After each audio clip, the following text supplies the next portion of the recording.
Before you got into the wrestling business, did you play any sports growing up?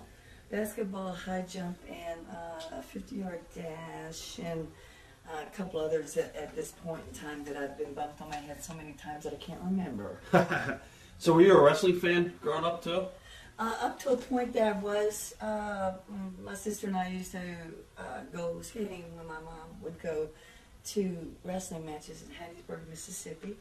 And that was at a livestock arena. It was a great wrestling atmosphere, but at the time I didn't appreciate it. And my sister and I got into a few words of conflict, even as youngsters, and she didn't want to go with me, and I didn't want to babysit her. So my mom gave us the option of either going skating or going to wrestling matches with her. So we opted to start going to wrestling matches with her.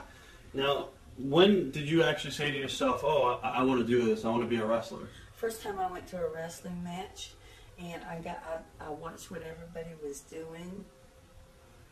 I said, I can do that. And the seed was planted at that point. So you didn't want to go to college or anything, you just wanted to become a wrestler? No, I did not. At that point in time, I was very stupid because I didn't think education was a very smart thing. And I thought that I was so different, so significant than anyone else that I didn't need that. Right. Which I was very wrong at. And at this point in time in my life, I feel that everybody has to have as much education as they possibly can get. It doesn't matter when you go back and get it. It doesn't matter if you're 100 years old. You get your education, then you go from there. So that would be one of your regrets, not going to college and stuff? Yes. Yes, absolutely. I wish that I would have. Now, when you actually said, all right, I'm going to go ahead and become a lady wrestler, what did you do? You contacted Moolah? When I finally decided, I went to, this was after a divorce and after the birth of my son. I was 21 at the time. I was living in Louisiana. I moved to Memphis, Tennessee, and I started going to Mid-South there, with Jerry Muller, right. Bill Dundee, and all those guys, Troy Gray, the Dream Machine. And I started going there, and I watched their shows, and I found that there was a school.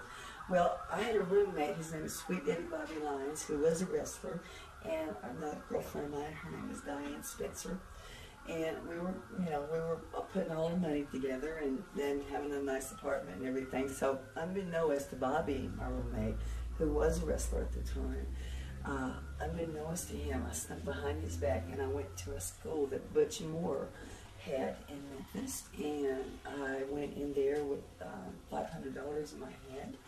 And I walked in his office. I mean, this is this great big old burly looking guy, bleachy blonde hair. Somebody you definitely didn't want to meet on a back street. I went to his office, introduced myself, and told him I wanted to learn how to wrestle.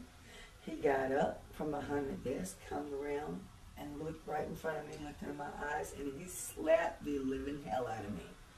And at that point, I looked at him and I said, "Is that all you've got?" Wow. He signed me up, and it's all history after